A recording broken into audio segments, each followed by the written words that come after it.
everyone, welcome to my channel Function My World. चलो a psychomafia madly obsessed his mate and fall of him का part 2 का बचा हुआ part explain करती हूँ। पर तुम्हें सिड्यूस करते वक्त मुझे तुम्हारे आईज में मेरे लिए प्योर लव ही दिखा। बाकी के लोगों की आईज में मुझे अपने लिए केवल लस्ट ही दिखता था, जो भूखे भेड़ियों की तरह मुझ पर टूट पड़ते थे। तुम्हारे साथ मैं बाद में कंफर्टेबल होकर अपनी मर्जी से ही सेक्स कर रही थी, पर बाकी के लोगों के साथ सेक्स करना मेरी मजबूरी होती थी, ताकि वैंस मेरी फैमिली मेम्बर्स को ना मारे और ना उनको टॉर्चर करे। मुझे तुम्हारे अंदर मेरे लिए प्योर लव फील हुआ, इसलिए मैंने तुम्हें अपने बारे में सब कुछ बता दिया। मैं तुमसे रिक्वेस्ट करती हूँ कि मेरी फैमिली को वैन फैमिली से बचा दो। मैं हमेशा तुम्हारी लॉयल और तुम्हारी सर्वेंट बनकर रहूँगी जिंदगी भर। ये कहते कहते वैन शीशु रोने लगती है। जिन जीशुन शीशु के टेयर्स वाइप करता है और उसको अपने गले से लगाता है और उससे कहता है कि वो उसके फैमिली मेम्बर्स को वैन से छुटाएगा। तुम चिंता मत करो। तुम तुम पहली ऐसी लड़की हो जिसने मुझे सिड्यूस किया था, और मैं आज से पहले किसी भी लड़की के साथ सेक्स और इंटीमेट नहीं हुआ था और ना ही सिड्यूस हुआ था। हाँ, भले ही मैं और मेरी फैमिली बुरी है, हम लोगों को जबरन अपनी गैंग में शामिल करते हैं और उनसे वेपन्स की स्मगलिंग करवाते हैं, पर हम अपने लोगों की पूरी प्रोटेक्शन करते हैं, जिससे उनकी जान को किसी भी तरह का कोई रिस्क ना हो, ना ही उनकी जान को कोई खतरा हो।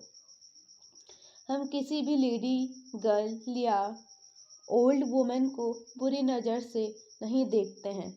हम उनको अपनी माँ, बहन और बेटी की नज़र से ही देखते हैं। हम केवल अपनी ही पार्टनर से लव करते हैं और सेक्सुअल एक्टिविटी और इंटीमेट वगैरह भी उन्हीं के ही साथ होते हैं, बाकी किसी के भी साथ नहीं करते हैं हम अपनी ये सारी प्राइवेट एक्टिविटीज़। मैंने तुम्हारे साथ सेक्स किया क्योंकि मैं तुमसे लव करने लगा हूँ और तुमको अपनी वाइफ बनाना चाहता हूँ। क्या तुम मेरी वाइफ बनोगी? शीशु हाँ बोल देती है और वो भी जिन जिशुन को आई लव यू बोल देती है और वे दोनों सो जाते हैं। वहीं दूसरी तरफ बाकी के दो जिन ब्रदर्स और लैन ब्रदर्स भी ड्रंक हो जाते हैं।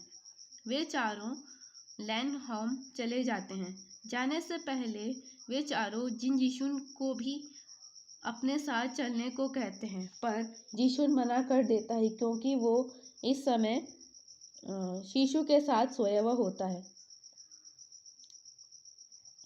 तो वे चारों ही लैन हाउस में चले जाते हैं। इस टाइम पर लैन हाउस में सब सो चुके थे। विंग पानी लेने किचन में जा रहा होता है, तभी उसकी नज़र लैन ब्रदर्स और जिन ब्रदर्स पर पड़ती है। वो दौड़कर उन चारों के पास जाता है और उनको धीरे धीरे घर के अंदर लाता है। लैन वांगजी और लैन चिचन और जिन जूशियान तीनों बहुत ड्रंक हो जाते हैं, और जिन गांग्याओ ज़्यादा ड्रंक नहीं हुआ होता है क्योंकि उसने ज़्यादा वाइन नहीं पी होती है, उसने वाइन का केवल एक सिप पिया होता है। लैन वांगजी, लैन चिचन और जिन जोशियान ने